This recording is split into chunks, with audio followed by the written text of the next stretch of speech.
Welcome back, wise people. So today we're going to show you how in a lot of attacks most people tend to sit on top of you and try to dominate you that way. That way their hands are free and they can pretty much go wild. Yep.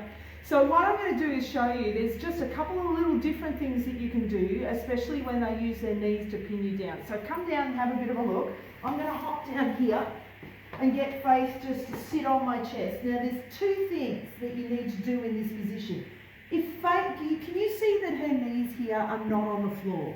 If they're not on the floor, I want you to put as much pressure on my arms. Now from there, I just put my hands above my head and my arms out. Here I can strike, here I can grab, I can throw her over my head, I can slam her in the face. So that way, what you've got to look for is to see whether her knees are connected to the floor. So whack it back on, Faith. See, they're not connected, so that's when I can slide out. All right, fairly easy.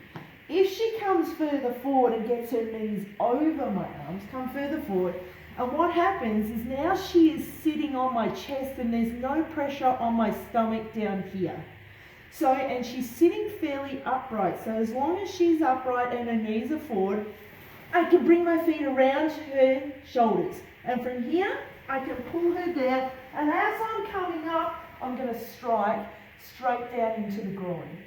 So what I've got to always look for, you right, Faith? Yeah. All right, come back up, I'll lie back down. All right, so the couple of things you need to look for is one, is if she's got her hand, now see how she's sitting on my stomach? Now what I'm going to have to do is use my feet like I've done in the past. I'll lift and turn, all right? Or lift and turn. You see how she's falling? If I get my arms out, I'll do the same. But the key is, I've got to look at where her flow is. So put your hands around my neck. Now her flow is going forward, so now I'm just going to lift and throw, all right? So remember in the last couple of weeks we've talked about the balance pole, so the pole that goes between your head right down your body. When someone is on top of you, you need to figure out which way their body is sort of leaning towards, and then that's how you can get your It's leverage. That's how you can get your leverage to push them off you. So it's not about the size. Just focus on their balance pole. When they are over the top of you, then push them the opposite way that they're going to. Yeah.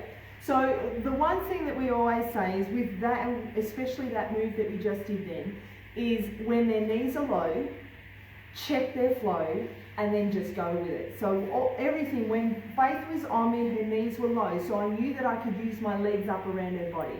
But if her head was moving forward, you just got to go with the flow and take them that way.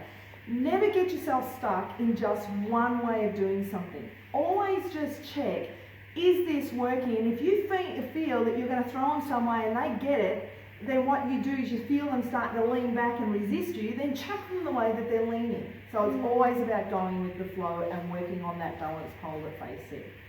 And just remember, the weeks to come, oh my goodness, we have such exciting videos for you guys, so stay tuned. See you later. Catch you next time.